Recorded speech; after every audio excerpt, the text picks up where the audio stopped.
إنا فتحنا لك فتحا مبينا ليغفر لك الله ما تقدم من ذنبك وما تأخر ويتم نعمته عليك ويهديك صراطا مستقيما وينصرك الله نصرا عزيزا هو الذي أنزل السكينة في قلوب المؤمنين ليزدادوا إيمانا مع إيمانهم ولله جنود السماوات والأرض وكان الله عليما حكيما ليدخل المؤمنين والمؤمنات جنات تجري من تحتها الأنهار خالدين فيها ويكفر عنهم سيئاتهم وكان ذلك عند الله فوزا عظيما ويعذب المنافقين والمنافقات والمشركين والمشركات الظانين بالله ظن السوء عليهم دائرة السوء وغضب الله عليهم ولعنهم وأعد الله لهم جهنم وساءت مصيرا ولله جنود السماوات والأرض وكان الله عزيزا حكيما صدق الله العظيم وبلغ رسول الكريم. إذن شكرا للقارئ إمام عثمان دونغو. الآن سنواصل البرنامج. يكتب قولنا كبسمة يحبمن تدبي أنتبه دبي أنتبه هاجوجي أرد رندو ديمن أو نيلوم تدوغال قالنا تلتقو دمال Eden Chelmina, le représentant de son Excellence, Monsieur le Président de la République, Président de tous les Mauritaniens, Président de l'Union africaine, Mohamedou Cheikh Ghazouani, Endeuni Chelmina Lidi, et Djungo Michel et Wali Mokata, Wilayat Brakna. En Chelmini, Hakem Mokata Bababe, en Chelmini, Michel l'adjoint de Hakem. Konon Chalmini Michel le commissaire de la police, un Chalmini commandant de la brigade de gendarmerie, un Chalmini commandant de la garde, un Chalmini Naji, SG ta Azur, Konon Nakadi Chalmini del SG Hakem. Un Chalmini délégation, Michel le président, autorité Jean-François Wani maire de Bababe, Mongandou Dako Sidi Mohamed Wulbadi, Enchalmini Mohamed Sidi Wul Omar, Enchalmini Mohamed Hassan, Enchalmini Mohamed Abdou, En Bismima Jen Amadou Farba, Konon Kadi, Chalmini Del, l'homme de Guilel Sambinta, Maïsa Madame Toro, Wani Mamadou, Amadou Djouma Yaya Proboide, ce n'est pas de bilan de l'eau de Wani Mamadou Gisse. Konon Chalmini Del Omangandou Dago Kenyo Wani, Saou Mouktar, président PPG1, un Chalmini président PPG2, pendant que les Chalmini del, bébé candidat pour les élus locaux, honorable député Sow Omar, honorable député Kharjetouan, un Chalmini honorable député Nyang Mamadou Younous, qu'on a dit un Chalmini honorable député Baboy Doro Badja, Québec. Qu'on a un Chalmini Hobemen, e leydi teddudiraɓe e leydi hewɓe ñalade e ñam golluji mais haalani yimɓeɓe 6 ans fondamental 6 ans collège et lycée baccalauréat 7 ans Tunisie sortant ingénieur principal en électromécanique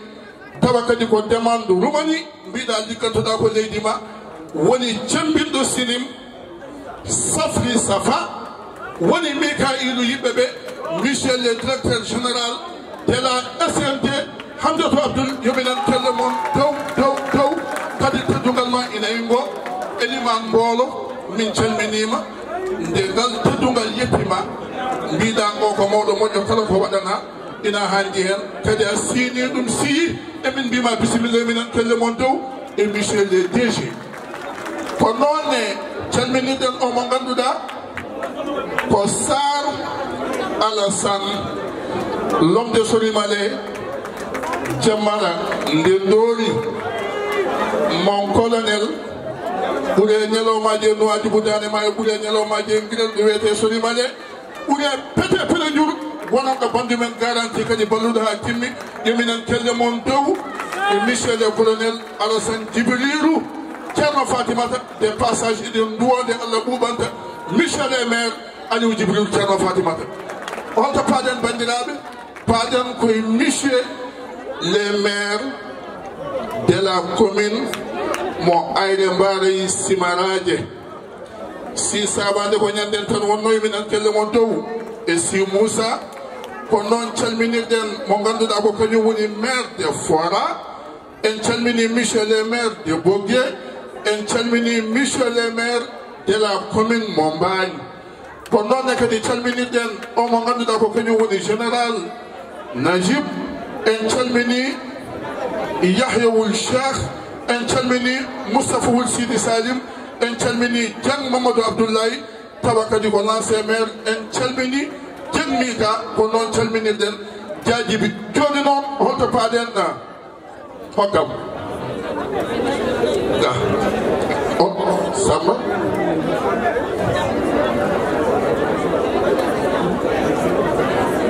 en calmini monsieur le maire de la commune mo ñaabino Samba Tulole Alhaji Hamad Sidi Sele ko noonne kadi calminirɗen honorable député à l'Assemblée nationale debbo mo Bagay Saleh Biya Fati Saw yominen kelle mom e ɗo gorko kadi fo debbo ne foti sawnade joni noon holto paaɗen Samba en calmini monsieur le maire Hijaj de la commune mo Hijaj Boba joni noon holto paaɗen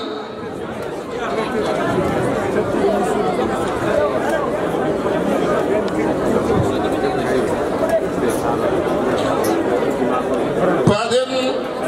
koko woni sababu ñalawma o kadi o ñalawma o wona yiɗande meere ko noon e dede Mamadou Gissé ko ñalawma baɗaɗo e kandi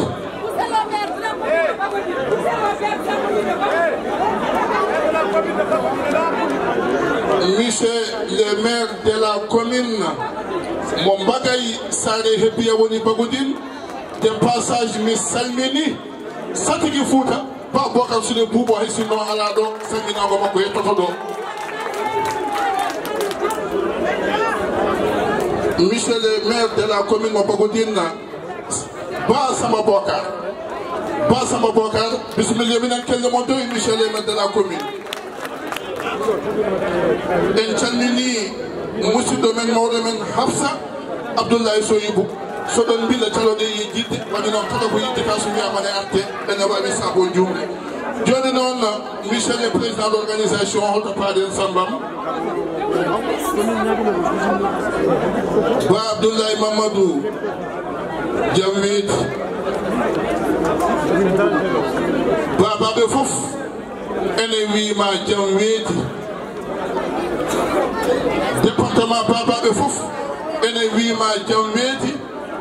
kono noon kadi Fouta toro e belleldi toro ha damga fof ene wima jam weeti so tawi ko noon eminen kelle mon dow mi haalani yimɓeɓe mbimi so tawi neɗɗo findinama fiyama wonko wanno gila danaki kono so tawi ɗanniɗo jaɓɓama wonko wanno guilo artani yominen kelle mon dow e monsieur le maire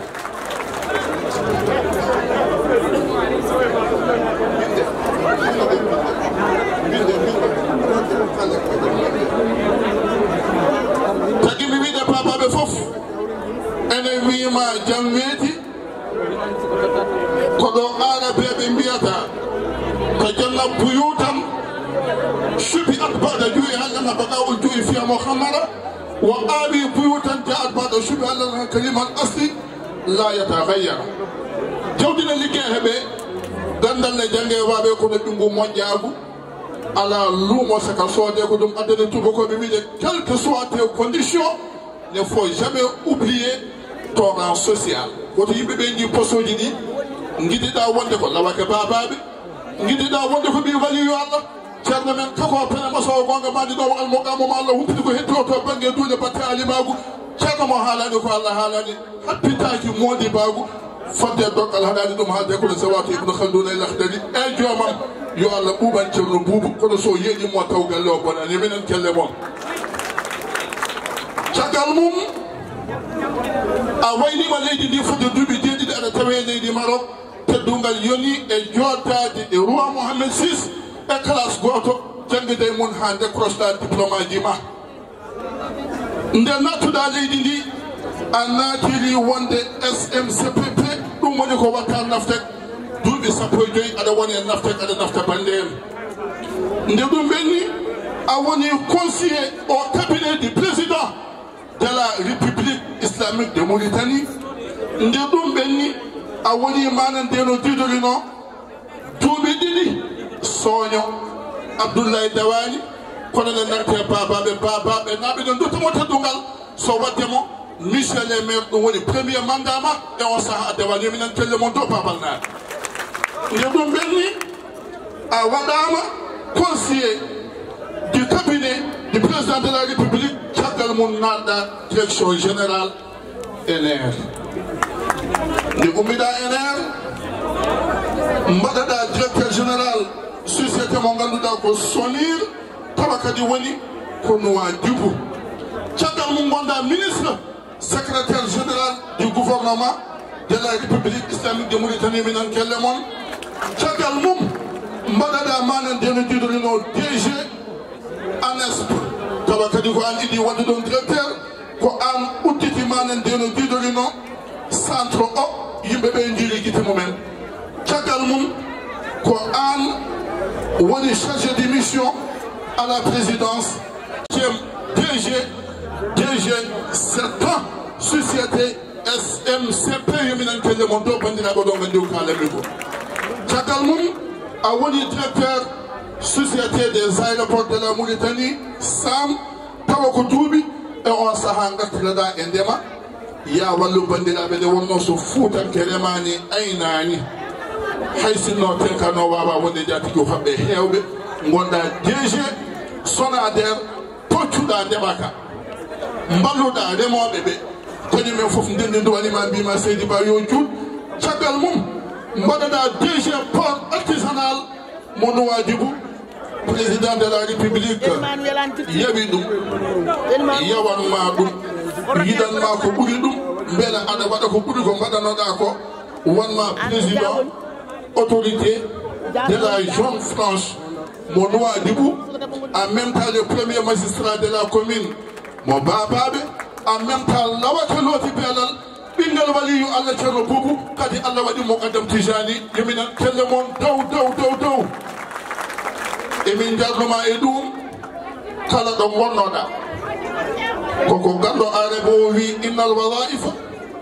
la tadumu li ahadiha fa in kunta fi shakkin fa ayna al uwal fasna bil jamili sana'iyan fa idha uzilta fa innaha la tuzalu koko kewmi hande ɗi sisuji ɗo worɓe numtudirta dote hay goto jeeyaji saɗa namni sa giwowo namɗomo lumtunoɗa o mandi iwi ndeke noon kala kada golla moƴƴin ŋarƴina sa ittoyama janggo ko gollunɗa ko kam wawa iwde ƴeminen kelle mon dow e monsieur le maire ɗum ko teddugal reconnaissance mo ɓesgu papaɓe waɗi kono hunde fo jogui kono fuɗɗorto lamtoɗo to kala lamtoro tan Ali Ili Bana tan Boucar Ali Ili Bana tan Ali Boucar wacca wiya fooga so tawi Ali ñakkede ati ndeɗo yiyande babaɓe fof tawi yiyande nde eɗen belti kono yiminen kelle mon dow toɓononmo c'est un grand honneur doublé de joie pour moi de prendre la parole aujourd'hui au nom de la commune de Bababé et au nom de la commune d'Aéremar d'Elvor, donc au nom du département de Bababé. Pour souhaiter à tous les différents invités, les différentes délégations, les différents invités venus d'autres départements, d'autres communes, la bienvenue. Je remercie au nom de la commune, donc, comme je l'ai dit, tous ceux qui ont fait le déplacement pour venir partager avec nous la joie qui consiste à rendre un grand honneur à notre maire, Ba Abdoulaye Mamadou Diblé. C'est un hommage mérité, car M. Ba a tout fait pour la commune de Bababé et au-delà même de la commune et au niveau national. C'est le lieu de remercier donc les autorités administratives, à leur tête M. Le Wali, le Hakim de la Mokada de Bababé, et à travers eux, le président de la République, son Excellence Mohamed Cheikh Azouani, qui depuis son arrivée à la tête de l'État, œuvre pour la paix, la cohésion sociale et le bien-être de tous les citoyens. Ceci à travers, je peux citer Tahazour, par exemple, on peut citer Tahazour, qui sont là depuis des années pour apporter leur soutien et leur aide aux familles les plus démunies du département de Bababé et de tous les départements au niveau national.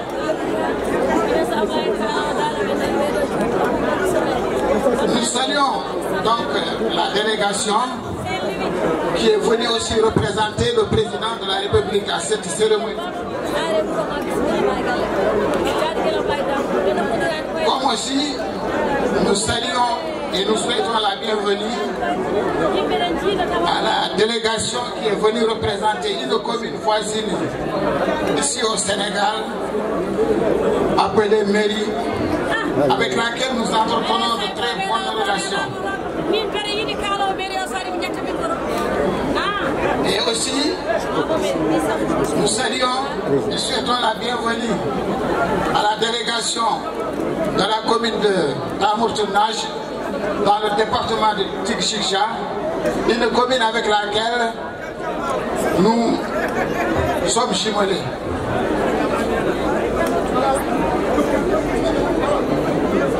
Donc nous souhaitons la bienvenue à toutes les délégations venues des départements de Kaïdi et du département de Mbaye, de Poké, et d'Alec, et de Mokhtar-Ajar, et partout dans les coins de la Mauritanie. Je remercie au passage aussi les jeunes du département de Bababé qui ont eu l'idée et pris l'initiative de rendre un hommage très mérité à notre maire Ba Abdoulaye Mamadou Diblé, tout en souhaitant plein succès pour cette journée et un excellent séjour à nos différents invités. Je vous remercie.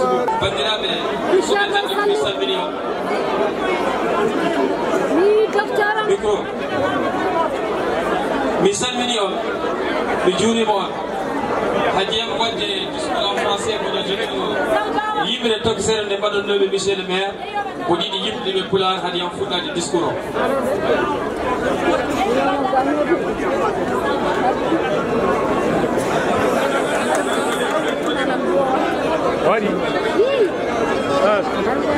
Allah jarama teddugongal yama. Merci beaucoup. On jarama. Enen puɗɗo yimɓe men ɓe mbaɗanɗen monsieur le maire en plat blé ba nangue Seydi Ba mi yiima e ɓerdam ada do lewru ada arda e nayi be pilal ada tagi coccirde ina ɓamta leñol ada jogiti gandal e sembe kisal giɗam gila hanki tawa hande arani pelliɗɗo mo guugol e boy sura kala yonta ina tombi yidde ngara gila makam e manna cuwa ar elima mi yima hande e gori anduɓe ada jogi ada ongira majjere sawru pinal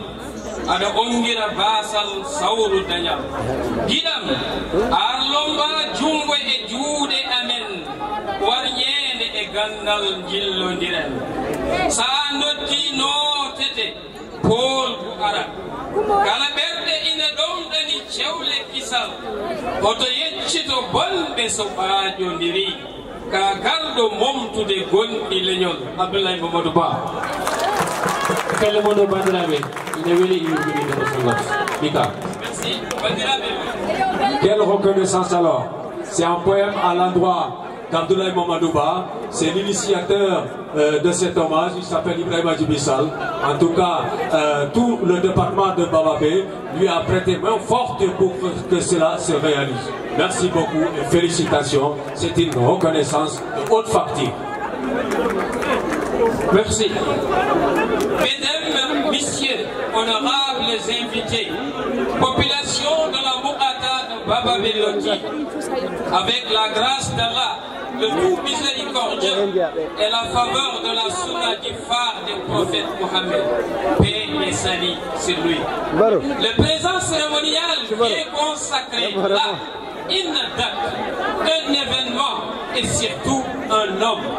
Un homme honorable, fils du terroir, qui a dédié sa vie pour le bien-être de la population de sa commune,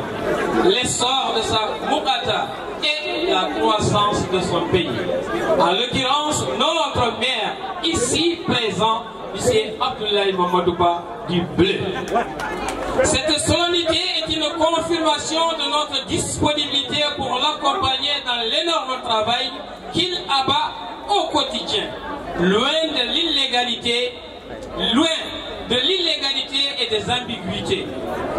Ici, à Bababé Loti est né Monsieur Abdoulaye Mamadou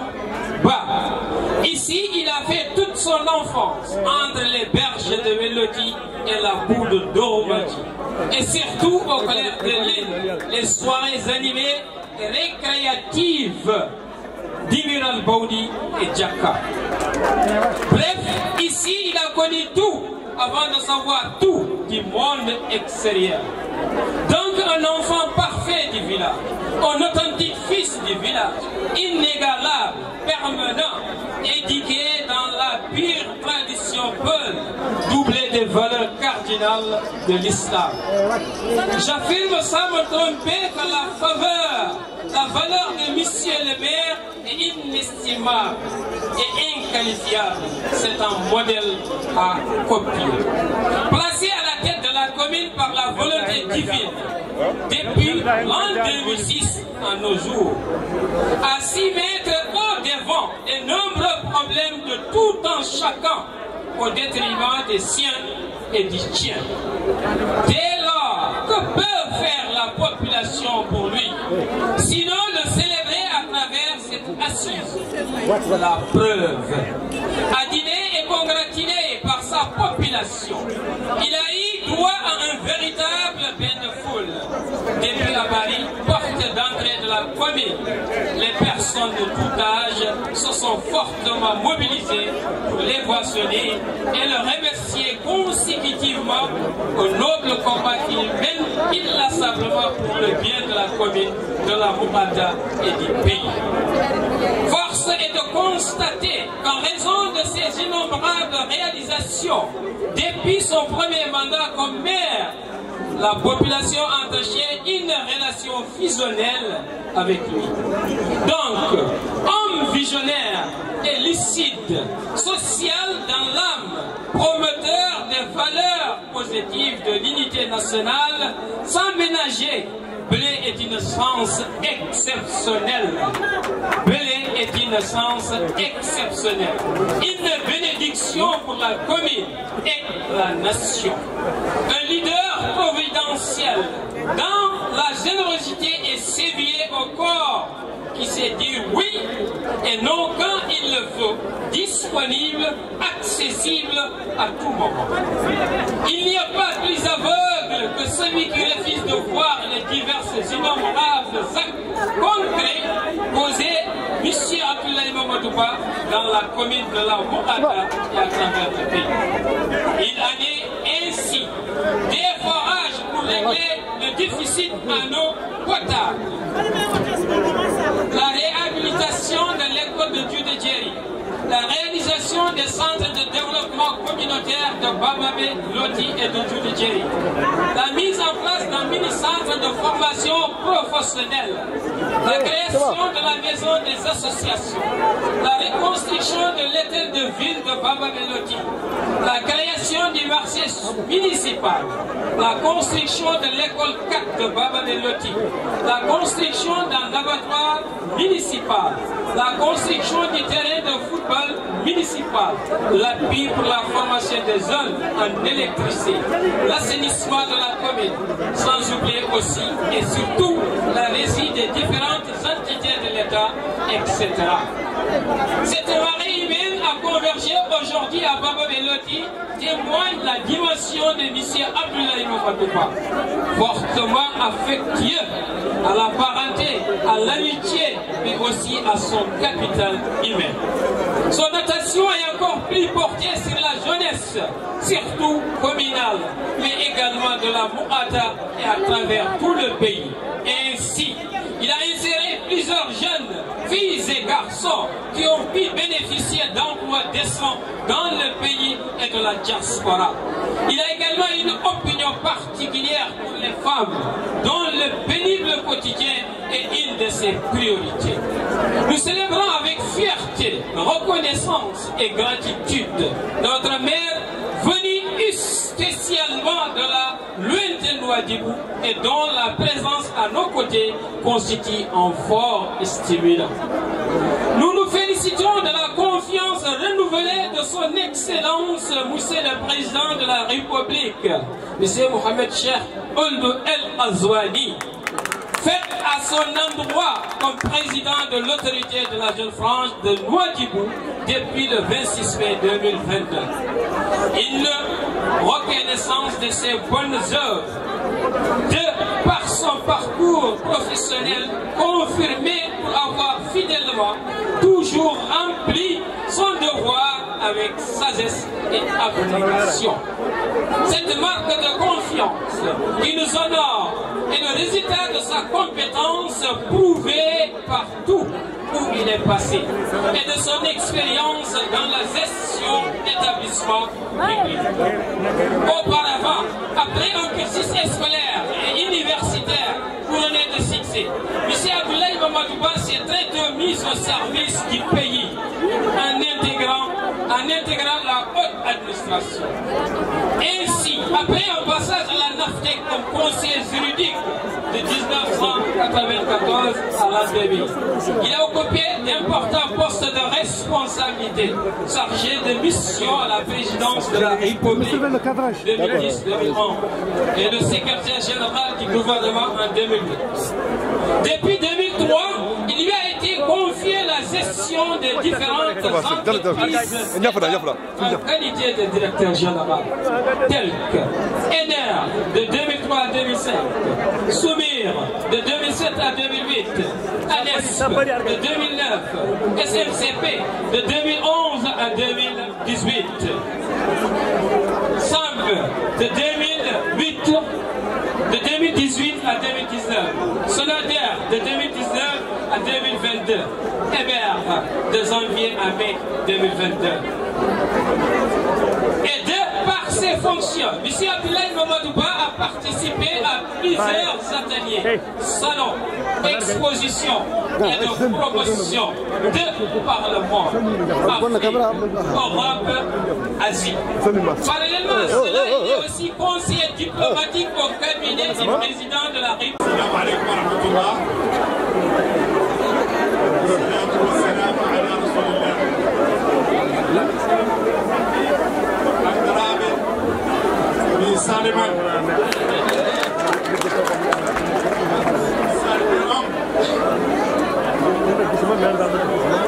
Aujourd'hui,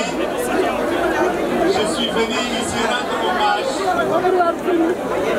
comme toutes les populations de la vallée, à mon frère et ami, le président Ba Abdoulaye. C'est un grand honneur pour moi d'être là parmi mes frères. Je crois que M. Sall ne m'a rien laissé pour dire concernant Ba Abdoulaye. M. Sall a tout dit. Et il y a Ba Abdoulaye que moi je connais. Il y a Ba Abdoulaye, le Mauritanien. Il y a Ba Abdoulaye de la vallée. Et il y a Ba Abdoulaye de Bababé. C'est un grand monsieur, c'est un grand homme, c'est un grand nationaliste. Je suis témoin pour les populations de Bababé. Je suis témoin pour la jeunesse de Bababé qui vous a défendu devant moi. Je suis témoin devant Allah. Il a défendu les populations de Bababé, les populations du fleuve, la jeunesse de Bababé, pour les autorités, pour leur donner de bonnes places dans l'appareil de l'État. Il a tout fait pour la région du fleuve, pour la ville de Bababé. Donc, si nous sommes là, c'est pour soutenir la population de Bababé et pour être à côté d'eux, pour rendre hommage à notre frère Ba Abdoulaye. Ba Abdoulaye, c'est un symbole de l'unité nationale. Ba Abdoulaye, c'est pas un Kori, c'est un Bidani aussi, c'est un Harbani, c'est un nationaliste, c'est un grand homme, c'est un symbole de l'unité nationale. Et c'est pour cela que nous sommes là. Ba Abdoulaye, c'est l'un des plus grands soutiens du président de la République, son Excellence Mohamed Ould Cheikh Ghazouani. Et ça, c'est très important. C'est très important dans la situation actuelle. Nous soutenons tous Ba parce qu'il soutient l'unité nationale. Parce que Ba Abdoulaye Mamadou est conscient des enjeux nationaux, sous-régionaux. Et c'est pour cela qu'il milite avec beaucoup de ferveur, d'abnégation pour l'unité nationale. Et nous en avons besoin tous. C'est un symbole dans la vallée. C'est l'un des hommes qui prend l'unité nationale et nous devons tous le soutenir. Je ne peux pas terminer ce mot sans parler de ma soeur Binta. Derrière chaque homme, chaque grand homme, il y a une femme. Binta, c'est une soeur. Binta, c'est une mère pour vous les gens de Bababé. C'est une soeur pour les jeunes de Bababé. Elle fait tout pour les gens de Bababé. Et vraiment, je suis très content et très ému par l'accueil qui a été fait et par ce meeting d'aujourd'hui. Je vous remercie infiniment. Minute goto min kanko e minute goto sabu komin kalata ko e hewani woni ɗo ko département Mbagne so tawi wiyama département Mbagne noon Mahamadou Guissé Amadou Baba gorko mo dabbetade maayo mbaɗe kelle tow min nana min gadda oɗon belti e Mahamadou Guissé Amadou Baba gorko mo dabbetade maayo so tawi a darima ɗo e loti belal jeeri wela ndiyam moƴƴanari jawbaɓe aɗa wonde sihil ma aɗa darodi e sihil ma mo ganduɗa taw wona golle ɗe tan ne renndini on pele ba wona golle ɗe tan renndini on de yimɓe kadi ne ndenda golle tawa gona sihilaɓe donka wawdude wona hakkude koye maayo bamma ko kawaɗo oɗon jolni golle ɗe oɗon moƴƴini golle ɗe aɗa wawno tawde bamma e bamma ko sehilaɓe gara mbasa moƴƴinde ɗum omo wawno tawde bamma ko sehil bamma mbasa moƴƴinde golle ɗe koɗaɗo yoni golle ɗe omo yoni golle ɗe on jarama noon on ɓowtini fuutankoɓe ɓe mbi mintaji meɗen telli allahumma salli ala seydina mouhamadou wa sallim baboytore keɓe min calminima min juurimamama sinno ko sago tawa ko minutaji kewɗi dokkeɗen kono noon tongotoɗen koye minutaji ɗi on jarama bani bismillahi rrahmani rrahim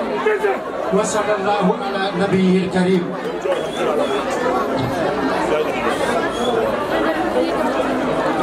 Monsieur le Président de l'autorité de la zone franche de Nouadhibou, Monsieur le maire de la commune de Bababé, bandiraɓe Bababé naɓe, bandiraɓe Labankoɓe, bandiraɓe Mauritanie naɓe, rewo mayri, worgo mayri, funnague mayri, hirnague mayri, assalamu aleykum wa rahmatullahi taala wa barakatuh.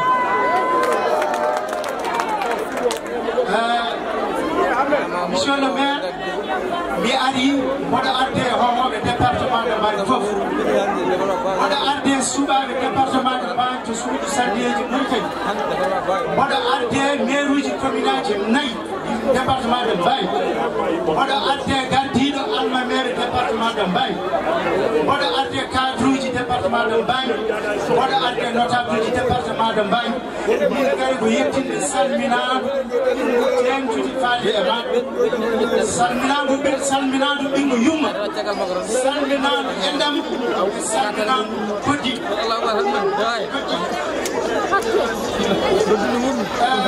haalde ba Abdoulaye Mamadou ɗaɗiɗeɗe beele ene weeli kono weeɓani ene weeli par ce que c'est un homme à dimension multiple aɗa jogui matiére kalɗa ono ko gonɗa haaldi hen foof mawɗo dokkuɗa sa haali ha a rowi yewta ganda dokkuɗa wona haalama ka way noon ko kalata o way noon mi fuɗɗoro gow limore oɗo tiisone nde ko mbiyete référence so tawi koye joɓiɗi men fuutankoji gandaɗi ɗi dariɗen somi welama mi fuɗɗoro diwan toro rewne hen haalayde rewi hen ko lawɗo dariɗen hande ɗo waddiɓe mon baɓe funnaɓe ko yirlaɓe hebbiyaɓe rewi men ko deƴiraɓe men boosoyaɓe ha tambankoɓe ha guenar ɗo dariɗa hen mbiɗa ka ɓi ceerno bubbu foof yoni tugnawgal yoni hommage yoni référence rewo noon no worgo o fof foti saabu ko gollani leñol ngol ko saabu ko gollani diine o ko saabu ko gollani endam ɗam ko wona ɗum to ko Allah waɗi ka lamɗo bandiraɓe sehilaɓe alay saago dartoɗen ɗo seeɗa président Mohamed Ould Cheikh El Kasbani nam waɗe makko hoolare mawde nde ardinimo autorité de la zone franche de Nouadhibou eyi ko dahaɗo laaɓal jam o kalme ɗum foof sikkani sene yedde alay saago juppen ɗo seeɗa yimɓe gonɗo nana zone franche gadda o ko ɗum firti zone franche ko wertago leydi e diwan Nouadhibou jaajede mum ko ujunere e capanɗe tati e ɗiɗi temedere e capanɗe tati e ɗiɗi ujunere hectare hen capanɗe jeeɗiɗi e ɗiɗi ujunere hectare ko leydi joldi hen capanɗe jeegom ujunere hectare ko maayo hango emin ponno ɗum minen facciroɓe e territoire maritime leydi Irak ko territoire souverain ndu fono gandi ɗum kala ko wiyete mbaylani kala ko wiyete awo kala ko wiyete fakkuru ndon sifirino ko wiyete sato kotki ko wiyete koɗorde ɗannorde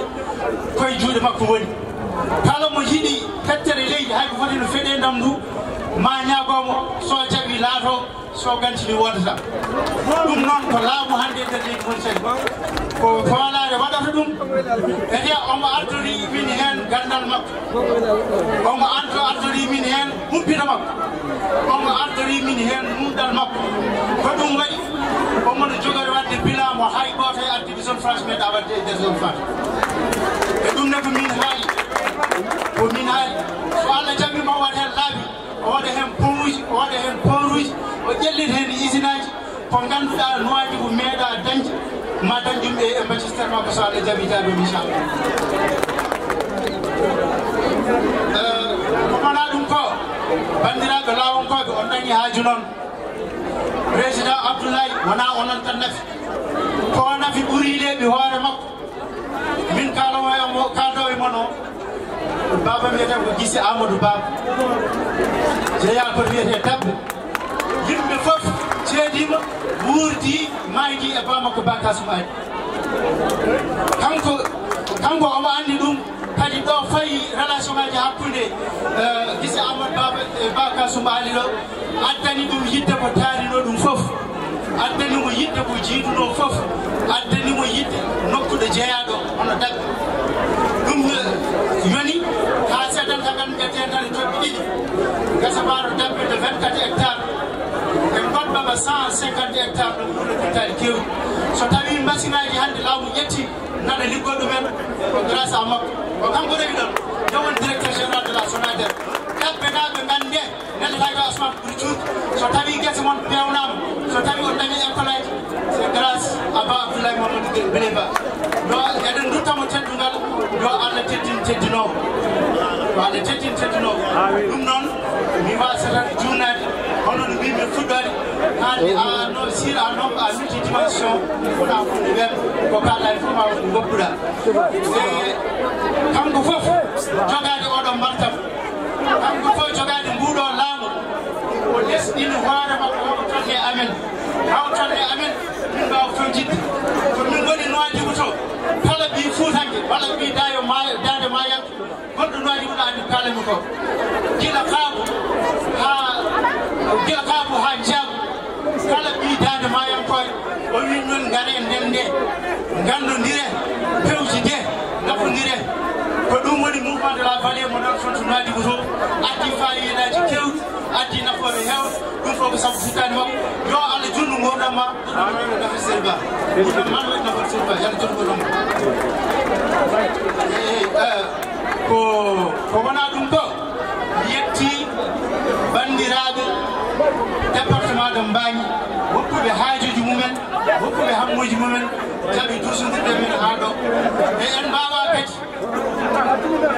mbawa kadi rowde konngol men tawa miijo men ruttaki e miñi men Allah ɗo e joomum Aliou Jibril Sarr so tawi no littoɗo e wuurɓe hannde o daratoɗo e men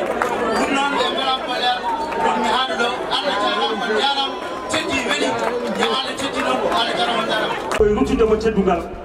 yownomo wawi fof golla so neɗɗo golli ko moƴƴi tan yimɓe kolla ɗum ko moƴƴi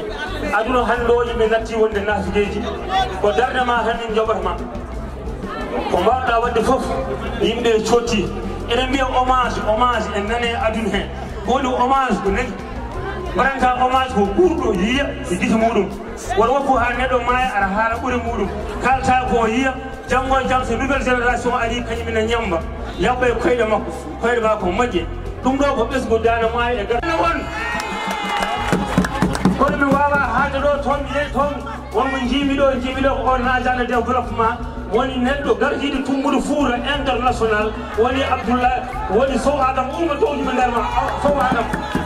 o woni adjoint maire to o woni tummuɗo Fouta nan toon goori no waɗa o woni président o addinino Fouta o itti ɗum sinis do noon ko godde darmaynaɓe gaddanma min gaddanma ɗum ɗo ko ɗum woni kuɗum ko Fouta yo hoɓɓoɗi yara taw yimɓe tampiri kono ɗewno tampiri yimɓe ko foti tampude ko tam min mbawa haalde tawa waɗani aadi o yum aadi o yo moƴƴo gaddani en andi ɗum wona hunde wemde o wi ɗum wona hunde wemde wono miijo wona miijo wemde wona hunde wemde a tampi a jarama a tampi a jarama weeɓani haalde kamɓe sukaɓe ɓe sabi sukaɓe ɓe emin ñaago Allah moƴƴo o aɓe ñaago Allah moƴƴo o yo Allah yettin anniyaji maɓɓe yo Allah yettin anniyaji maɓɓe yomi tinno yon tinno kala ɗo neɗɗo woni kala ɗo gonɗon yo tinno yoɓe tinno holko addi ɗum ɗo joni holko addi ɗum ɗo joni holko addi wiyade Abdoulaye Boubou ko ni walla holko addi wiyade Abdoulaye Boubou ko ni way walla ko ni way ko tinnare tan sa tinnima sa tinnima a yitat a yitat sa tinnaki a yiyata ɗum tinnade nde ɓuuri wadde o wi tinnade nde ɓuuri wadde fayi ñaago Allah moƴƴo o eɗen ñaago Allah moƴƴo o ngoɗo wuuro ngo wuuro goto fof goto fof yo jogo miijo yo jogo miijo moƴƴo artilay wuro he wuro ngo ene jogii ko liggete ko heewi sukaaɓe ɓe ko kamɓe keeti heen so doole ngasi yo doole keɓɓo goto maɓɓe fof yo daro darde tinde e ko nandi hen sa wi aɗa yiɗi hunde noon tabitin ɗum wonko woni yeeso ene foti tabitinede ene fof babalnaɓe goto men fof foti ko ɓornade paɗe mum ko woni yeeso ko ene foti wiyande en alhamdulillahi rabbil alamin enen yiyande men ko o ba Abdoulaye Mamadou o heedani en e gueɗe kala so tawi en ballimo en balli koye men